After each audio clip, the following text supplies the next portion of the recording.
A brisk wind swept along the desolate roadside, rattling the gnarled shrubs and sending brittle, dead leaves into the silver glow of the night sky. Darkness had fallen swiftly over the lonely stretch of asphalt that carved its way through a dense woodland. In that isolated corridor of the country road, few vehicles passed by, a scattered blur of headlights hurrying past, anxious to put distance between themselves and the haunting solitude that blanketed the land. Little did any traveler suspect that hidden within a tangle of underbrush lay a poignant tableau of despair. A small girl, no more than 8 or 9 years old, huddled alone and sobbing quietly. She clutched her knees tightly to her chest, her slight frame shivering in the unforgiving cold of the night. Dressed only in a thin t-shirt and a pair of worn, patched denim trousers, she had no proper coat to shield her from the chill. Tremors racked her tiny body as fresh tears streamed down her cheeks. Every so often, she stifled a heart-wrenching cry, fearful that even the slightest sound might attract the attention of some lurking danger in the gloom. All around her, the forest whispered with the muted murmurings of nocturnal creatures. In the distance, an owl called out with a low, mournful hoot, a sound that mingled with the wind and seemed to lament a sorrow older than time. The girl's name was Mia, a name known only to her, for no passerby had yet discovered her secret plight. Meanwhile, concealed beneath the dense foliage, a solitary creature observed the unfolding scene. Draped in a scruffy, time-worn coat of fur, the animal crouched in a pained posture, its body tense as if caught in perpetual agony. At first glance, one might mistake it for a wild wolf, given its intense, watchful eyes and imposing silhouette. However, a faint glimmer of a battered collar revealed the truth. This was a female dog, likely a mix of breeds reminiscent of a German shepherd. Her rugged flank bore the scars of endless hardship, and her ribs protruded beneath a coat that had grown coarse and unkempt from years of surviving in the wilderness. Her survival instincts were honed to a razor's edge, rivaling those of any fierce predator. A grimace of pain flickered across her muzzle as an untreated wound marred her left shoulder, a raw, festering injury, crusted with dried blood and soil. For months she had roamed the periphery of civilization, scavenging among overflowing dumpsters and rummaging through roadside refuse. Many who caught sight of her from afar had recoiled in terror, assuming her to be dangerous. Others, consumed by cruelty, hurled insults and stones until she was forced to retreat into the shadows. Yet something stirred in her battered heart the moment she detected the soft, plaintive cries of the little girl. As Mia's sorrowful weeping reached her ears, the wounded dog, whose life had been defined by solitude and mistrust, felt a faint tug of empathy. At the sound of a low, hesitant whine, Mia lifted her tear-streaked face. Two gentle amber eyes peered from the darkness, their glimmer both cautious and unthreatening. Frozen in terror, the child stared at the approaching figure, unsure if she was witnessing a wild predator or a stray canine. Despite her efforts to remain silent, a stifled sob betrayed her, and her entire body trembled uncontrollably. The dog, with her head lowered in a posture of deference rather than menace, inched forward slowly. Her ears were pinned back, a clear sign that she meant no harm.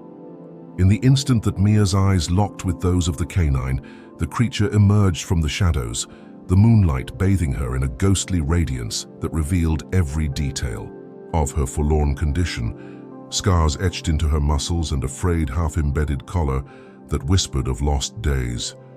Mia gasped at the sight. Here was a creature so battered and bruised that even the simple act of survival seemed a Herculean effort. Yet in that moment, rather than filling her with terror, a strange sense of relief washed over her. Her sobs softened into quiet whimpers as the dog pressed her wet nose against Mia's trembling hand, as if silently asking for permission to come closer. In that unspoken exchange, an understanding passed between them, an acknowledgement that each was wounded, lost, and in desperate need of solace. For what felt like an eternity, Mia sat huddled against the rough bark of an ancient pine, half concealed by a jumble of overhanging branches. The cold was relentless, but the dog's presence offered a modest measure of warmth. Mia's small, arms wrapped around the canine's neck, and gradually her tears slowed to soft sniffles. The dog, whose timid licks on Mia's cheek were almost reassuring, seemed to understand that neither truly knew the reason behind her abandonment. All that was certain was their mutual yearning for protection and the faint hope of rescue. Time itself seemed to pause, cocooned in the quiet intimacy of their shared despair, until the sudden sound of an approaching engine shattered the stillness. Harsh beams from a pickup truck's headlights slashed through the darkness, briefly, illuminating the scene on the roadside. The light fell on the pair huddled together, Mia and the dog, casting long, dramatic shadows over the uneven ground. The dog's ears perked up, and her body tensed instinctively at the sound of human voices. Yet in Mia's tear-filled eyes a spark of hope flickered. She sprang to her feet, emerging from her hiding place among the tangled brush and waving her arms frantically in a silent plea for help. The pickup truck screeched to a halt on the loose gravel, and a man leaned out of the driver's side window, his face etched with concern as he beheld the sight of the bedraggled child. "Hey, are you all right?" he called, his voice gentle yet insistent over the engine's hum. Mia tried to speak, but her throat constricted with fear, and a choked sob escaped her. The dog shifted anxiously, her eyes reflecting uncertainty, unsure if this new arrival was friend or foe. Sensing the child's terror, the dog stepped protectively in front of Mia, emitting a low, cautionary growl. The man introduced himself as Jason, a local volunteer firefighter and devoted animal rescuer. He quickly noted the dog's defensive stance but also observed the child, clinging desperately behind her furry guardian. "It's all right, I won't hurt you," Jason said in a soft, reassuring tone as he turned off the engine and stepped out, raising his hands in a gesture of peace. At that moment, Mia's trembling voice managed to whisper, "Please help us." Jason's eyes darted between the distraught girl and the wounded dog. He could see the blood crusting the animal's shoulder, evidence of a harsh life on the streets. "You both need help," he murmured, moving closer with deliberate care. Though the dog growled in a final warning, she softened the moment Mia's gentle hand touched her side. Within minutes, Jason had coaxed them both into the cab of his pickup. He draped a warm blanket over Mia's shivering shoulders and carefully assisted the dog, now reluctant but visibly relieved, onto the floorboard beside her. The journey to the nearest hospital was filled with a quiet, anxious determination. As Jason drove, Mia managed to recount fragments of her harrowing story: a sudden domestic conflict, a frantic escape from a home that no longer felt safe, and a final desperate cry for help left unanswered. Even as she spoke, the wounded dog lay silently by her feet, a living testament to the scars born from the cruel world. Upon reaching a modest town hospital, which shared its grounds with a small emergency veterinary clinic, Jason's concern deepened. Mia clutched the dog tightly, unwilling to be separated even for a moment, while the hospital staff quickly assessed Mia's condition. They found signs of exposure, malnourishment, and deep emotional trauma, yet she was physically intact enough to be saved. Simultaneously, the veterinarian, Dr. Harper, examined the dog. X-rays revealed old fractures, a silent chronicle of abuse and constant skirmishes with the harsh realities of life on the fringes. The wound on her shoulder was deep, enough to require careful stitches, and her frail frame was infested with parasites. "If we can nurse her back to health," Dr. Harper explained softly, "there is a chance she might recover fully, but it will require time, and above all, trust." Jason, his heart heavy yet resolute, offered not only to cover the veterinary expenses but also to foster the injured dog if no one else could provide her the stability she needed. Later that night, while Mia slept fitfully in a hospital bed and the dog was sedated in the clinic, Jason lingered in the sterile corridor, watching over them with a mix of determination and sorrow. The next morning, as Mia slowly regained a semblance of hope and the dog, whom she had begun to think of as her protector, awoke from anesthesia, a transformation started to take shape. The dog, whose raw wound had been meticulously stitched and cleaned, now looked at Jason with a tentative trust that only the truly abandoned could muster. Her eyes, once filled with fear, now gleamed with a fragile spark of hope.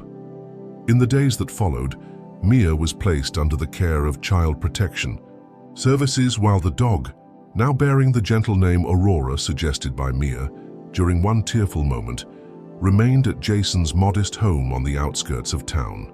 Aurora had been given time to mend both physically and emotionally under Jason's vigilant care. Though still wary of strangers, she grew calmer in the presence of Mia, whose kind and persistent efforts to nurture their newfound friendship slowly melted away the layers of abandonment and pain that had defined both their lives. As weeks passed, Mia's foster situation remained unstable, a revolving door of group homes and temporary placements that offered little comfort. Every farewell to Jason's house was filled with sorrow, as Aurora's soulful eyes would follow, her with a silent plea, unwilling to let go of the bond they had forged. Despite this, Jason made every effort to support both Mia and Aurora, even beginning the arduous process of securing a permanent home for them both. "We'll get through this," he assured them softly, his voice imbued with a warmth that contrasted sharply with the bitter memories of their past. One overcast afternoon, as a gentle drizzle fell and the clouds brooded low over the town, Mia returned to Jason's house for her routine visit. Aurora, now more lively despite her lingering limp, bounded joyfully across the lawn to greet her. The reunion was bittersweet, a mix of laughter, tears, and unspoken promises. Mia knelt in the soft grass, hugging Aurora with an intensity that spoke of deep, unyielding attachment. "I don't want to leave you," she confessed between quiet sobs. Jason, witnessing this touching scene, felt his heart swell with both hope and a pang of helplessness. "I promise, Mia," he said gently. "We're going to find a way for you both to stay together." Just then, the sound of an engine roared in the distance. A sleek black sedan screeched to a halt near the driveway. A man emerged from the vehicle with a hardened expression and a rough demeanor that sent a chill down Mia's spine. "Mia!" he bellowed, his voice laced with authority and menace. "I'm your real family, Uncle Troy, and you're coming with me." His eyes flicked dismissively over Aurora, as if the wounded animal were nothing more than an inconvenience. Mia's face drained of color. Terror mingled with confusion as she instinctively tried to back away from the approaching intruder. Jason stepped forward, attempting to mediate. "Sir, if you are indeed family, you must understand that Mia is under the protection of Child Services now. We need to handle this properly, through the proper channels." But Uncle Troy was unmoved by reason. With a sudden burst of aggression, he lunged toward Mia, attempting to seize her arm. Before he could succeed, Aurora reacted on instinct. With a fierce bark and a snarl that echoed her protective fury, the dog leapt forward, her teeth snapping, dangerously close to Uncle Troy's leg. Startled, he recoiled, his grip faltering as Aurora clamped down just enough to force him to release Mia. "That creature, get it away from me," he roared, his voice trembling with both anger and fear. But Aurora, undeterred by his threats, remained steadfast between Mia and Uncle Troy, a living barrier of loyalty and defiance. The confrontation escalated as Uncle Troy staggered back, his eyes ablaze with fury and defeat. "This isn't over," he spat, backing toward his sedan. "That child is mine by blood. I'll be back. With the law if I have to." With a final violent gesture, he slammed the car door and sped away, leaving Mia trembling in Jason's yard. Aurora's tail drooped as she whimpered softly, nuzzling Mia's leg in an attempt to offer comfort. Overwhelmed by a mix of terror and relief, Mia sank to her knees and clutched Aurora tightly. Her tears now intermingled with gratitude for the loyal companion who had risked everything to protect her. Jason immediately contacted the authorities, providing a detailed account of the incident. He also alerted Mia's caseworker, who arrived swiftly with police officers to document the altercation. The ensuing investigation revealed that Uncle Troy had a long history of volatile behavior and a criminal record that rendered him unfit to assume any guardianship over Mia. With renewed determination, the social worker expedited the process to secure a safe, permanent placement for Mia. A process that, while fraught with legal complexities, promised a brighter future for the child who had found solace in the most unlikely of companions, in Tew. The weeks that followed, Mia continued to visit Jason's home daily. Each visit was a bittersweet reunion marked by tender moments. She would help bathe Aurora, feed her, and even take the dog for short walks in the quiet neighborhood. Aurora's limp gradually eased, and her coat grew shinier with each passing day. Though she remained cautious around unfamiliar faces, her bond with Mia strengthened into something unbreakable. Together, they formed a fragile family built on mutual trust, resilience, and the shared desire to overcome their past traumas. One late afternoon, as the golden light of a fading autumn sun danced across the freshly fallen leaves, Mia returned to the yard for what she believed might be her final visit. The air was cool and crisp, carrying with it the soft rustle of leaves that seemed to whisper promises of change. As Mia knelt down to embrace Aurora, her eyes filled with both determination and sorrow, she confessed in a trembling voice, "I'm scared of going back to that group home. It feels like I have no one, no place to call home." Jason, who had been quietly watching from the doorway, knelt beside her and took her hand. "I'm working on the paperwork," he reassured her. "I'm doing everything I can so that you and Aurora can stay here together. Just be patient, we'll make it through this."